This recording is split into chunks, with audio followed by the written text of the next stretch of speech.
Aujourd'hui, je voudrais te parler du tout premier héros de la Bible qui s'appelle Abel. Dans Genèse chapitre 4, le verset 8, la Bible dit: Cependant, Caïn adressa la parole à son frère Abel, mais comme ils étaient dans le champ, Caïn se jeta sur son frère Abel et le tua.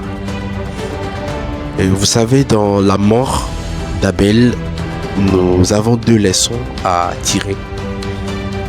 Et ces deux leçons sont deux erreurs que beaucoup d'héros commettent très souvent, ce qui les amène à une annihilation de leur destinée avant la saison de la gloire. La toute première erreur d'Abel, c'est qu'il n'était pas conscient de l'adversité. L'amour qu'il avait pour son frère l'a aveuglé, alors que la Bible dit que lorsque Dieu a plu à Abel et son offrande, le visage de Caïn fut abattu.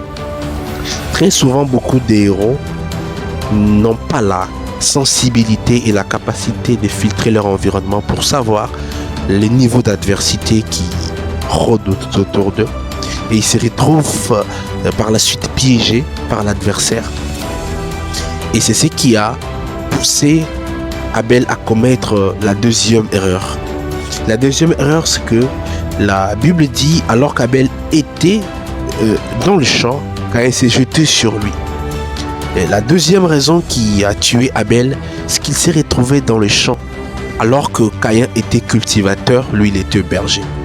Le champ, c'est le territoire de Caïn. Il maîtrise son territoire. Et Abel, s'il était peut-être dans la bergerie, il n'allait pas mourir, peut-être les animaux allaient le secourir, mais il s'est retrouvé sur le terrain qu'il ne maîtrisait pas. Lorsque l'ennemi veut te déstabiliser, lorsque l'ennemi veut te tuer, il commence d'abord par te délocaliser de là où Dieu t'a placé. Parce que ta géolocalisation prophétique n'est pas seulement le lieu de ta bénédiction, mais également ta zone de confort, le lieu de ta sécurité. Ainsi, ce lieu te permet d'être intouchable dans le monde des esprits. C'est pourquoi j'aimerais dire à un héros de la foi de toujours filtrer son environnement, mais également de rester au bon endroit au bon moment. C'est ainsi que je prie que l'amour de Dieu remplisse ton cœur dans le nom de Jésus. Amen.